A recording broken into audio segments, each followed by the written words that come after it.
ഇന്ന് ഞാൻ വന്നിരിക്കുന്നത് നല്ല ടേസ്റ്റിയോടുകൂടി തയ്യാറാക്കിയ ഒരു അച്ചാറിൻ്റെ റെസിപ്പിയുമായിട്ടാണ്. ഞാൻ ആദ്യമായിട്ടാണ് ഈ ഒരു അച്ചാർ തയ്യാറാക്കുന്നത്. മൽബരിക്ക വെച്ചിട്ട് നല്ല ടേസ്റ്റിയാണ്. കഴിച്ചിട്ടില്ലാത്തവരും ഇതുപോലെ തയ്യാറാക്കിയിട്ടില്ലാത്തവരൊക്കെ ഒന്ന് തയ്യാറാക്കി കഴിച്ച് നോക്കുക. നല്ല ടേസ്റ്റ് തന്നെയാണ്. അപ്പോൾ ഇത് പെട്ടെന്ന് തന്നെ നമുക്ക് തയ്യാറാക്കാൻ പറ്റും. മൽബരിക്ക നമ്മുടെ വീട്ടിലുണ്ടെങ്കിൽ ഇതുപോലെ തയ്യാറാക്കുക. ഞാൻ ഇതുപോലെ വഴിയിൽ പോയപ്പം കുറേ മൽബരിക്ക ഇതുപോലെ പഴുത്ത് നിൽക്കുന്നുണ്ട്. 3-4 മൂട് ഇങ്ങനെ റോഡിൻ്റെ അപ്പുറം ഇപ്പുറമൊക്കെ ആയിട്ടൊക്കെ നിൽക്കുന്നുണ്ട്. അങ്ങനെ കുറേ അവിടെ നിന്ന് പറിച്ചുകൊണ്ട് വന്നു. ഇലയൊക്കെ കൂട്ടിയാണ് പറിച്ചുകൊണ്ട് വന്നത്. ഇനി ഇതൊന്ന് വൃത്തിയാക്കി എടുക്കണം. ഇലയൊക്കെ കളഞ്ഞ് പിന്നെ നല്ലവണ്ണം പഴുത്തതുമുണ്ട്, മീഡിയമായിട്ടുള്ളതുമുണ്ട്, പിന്നെ പച്ചയുള്ളതുമുണ്ട്. ഞാൻ ഇതിൽ നിന്നൊന്നും തിരിഞ്ഞ് മാറ്റുന്നില്ല. നല്ലവണ്ണം പഴുത്തത് കുറച്ചൊന്ന് എടുത്ത് മാറ്റാമെന്ന് വിചാരിച്ചു.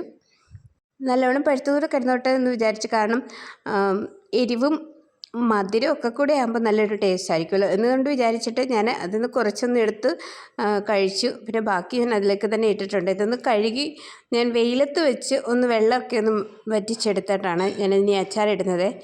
പാന് അടുപ്പിൽ വെച്ചിട്ടുണ്ട്. ഇനി ഇതിലേക്ക് എണ്ണ ഒഴിച്ച് കൊടുക്കുന്നുണ്ട്. എണ്ണ നല്ലെണ്ണ കിട്ടുവാണെങ്കിൽ അതാണ് നല്ലത്. പക്ഷേ ഞങ്ങൾക്കിവിടെ നല്ലെണ്ണ കിട്ടത്തില്ല. അതുകൊണ്ട് ഞങ്ങൾ സോയാബീൻ്റെ എണ്ണയിലാണ് അച്ചാറിടുന്നത്. പിന്നെ മാങ്ങ അച്ചാറൊക്കെ ഇടുമ്പോൾ കടുകെണ്ണ ഉപയോഗിക്കാറുണ്ട്. അങ്ങനെ ഞാൻ എണ്ണ ഒഴിച്ച് കൊടുത്തു. അതിലേക്ക് കടുക് ഇട്ട് കൊടുത്തു.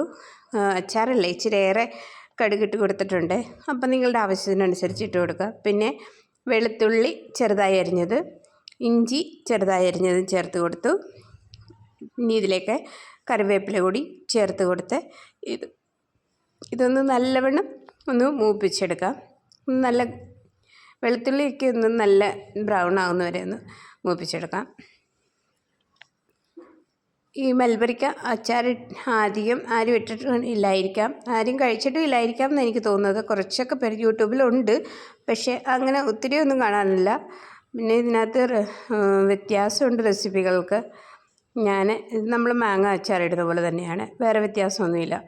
ഇതിലേക്ക് ഞാൻ എരിവുള്ള മുളക് പൊടി ചേർത്ത് കൊടുത്തു.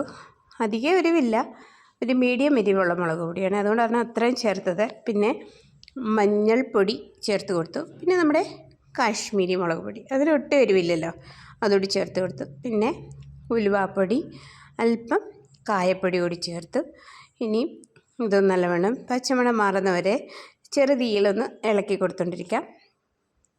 ഇതിലേക്ക് ഞാൻ ഒട്ടും വെള്ളം ചേർക്കുന്നില്ല. വെള്ളം ചേർക്കണമെന്നുണ്ടെങ്കിൽ ചൂടുവെള്ളം ചേർക്കാം, പക്ഷേ ഞാൻ ഇതിനകത്ത് ഒട്ടും വെള്ളം ചേർക്കുന്നില്ല. കാരണം ഇത് നമ്മൾ പെട്ടെന്ന് ഉപയോഗിക്കാത്തത് കൊണ്ട് വെള്ളം ചേർക്കാത്തത്. അഥവാ പെട്ടെന്ന് തന്നെ ഉപയോഗിക്കുന്നവരാണെങ്കിൽ വെള്ളം ചേർത്ത് കൊടുക്കാം, അതിനകത്ത് കുഴപ്പമൊന്നുമില്ല. ഇനി ഇതിലേക്ക് ഞാൻ വിനാഗിരി ചേർത്ത് കൊടുക്കും. വിനാഗിരി ചേർത്ത് കൊടുക്കുന്നുണ്ട്. 2 സ്പൂൺ ഞാൻ വിനാഗിരി ചേർത്ത് കൊടുക്കുന്നു. ഓൾറെഡി മൽബരിക്ക നല്ല പുളിയുള്ളതല്ലേ, അന്നേരം നമ്മൾ അതിനനുസരിച്ച് വിനാഗിരി ചേർത്ത് കൊടുത്താൽ മതി. ഇത് തീ ഓഫ് ചെയ്തതിന് ശേഷം വേണം വിനാഗിരി ചേർത്ത് കൊടുക്കാൻ.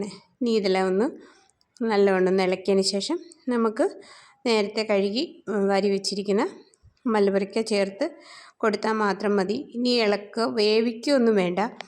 നമ്മൾ കുറേ ദിവസം കഴിയുമ്പം 3-4 ദിവസം കഴിയുമ്പോൾ അത് സോഫ്റ്റ് ആകും. അങ്ങനെ നമുക്ക് നല്ല ടേസ്റ്റിയോടുകൂടി ഇത് കഴിക്കാൻ പറ്റും. നിങ്ങൾ ആദ്യമായിട്ടാണ് എൻ്റെ ചാനൽ കാണുന്നതെങ്കിൽ സപ്പോർട്ട് ചെയ്യുക, സബ്സ്ക്രൈബ് ചെയ്യുക, അതോടൊപ്പം നിങ്ങളുടെ അഭിപ്രായം കൂടി അറിയിക്കുക.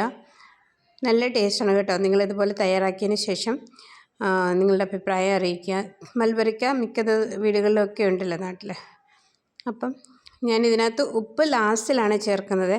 എല്ലാവരും പറയും ഉപ്പ് ചേർത്തില്ല എന്ന്. ഉപ്പ് ലാസ്റ്റ് ചേർക്കുന്നുണ്ട്. ഞാൻ 2 പ്രാവശ്യമായിട്ടാണ് മൽബരിക്ക ഇട്ട് കൊടുത്തത്. കുറേശ്ശെയായിട്ട് ഇട്ട് കൊടുത്ത് ഒന്ന് ഇളക്കി ഇനിയും ആവശ്യത്തിന് ഉപ്പ് ചേർത്ത് ഇളക്കി നമുക്ക് കുപ്പിയിലാക്കി വെച്ചാൽ ഒരു 3-4 ദിവസം കഴിയുമ്പോൾ തൊട്ട് ഉപയോഗിച്ച് തുടങ്ങാൻ പറ്റും. നല്ല ടേസ്റ്റി കേട്ടോ, സൂപ്പറാണ്. അപ്പം നിങ്ങളിതുപോലെ തയ്യാറാക്കി നോക്കിയിട്ട് നിങ്ങളുടെ അഭിപ്രായം അറിയിക്കുക. പിന്നെ ഇതുപോലത്തെ ചെറിയ കുക്കിംഗ് വീഡിയോ, ഇവിടുത്തെ വിശേഷങ്ങളും ഒക്കെ ആയിട്ടാണ് എൻ്റെ ചാനൽ പോകുന്നത്. അപ്പം ഇതുപോലുള്ള ചെറിയ വീഡിയോയുമായിട്ട് അടുത്ത വീഡിയോയിൽ നമുക്ക് കാണാം. അപ്പോൾ ഓക്കേ.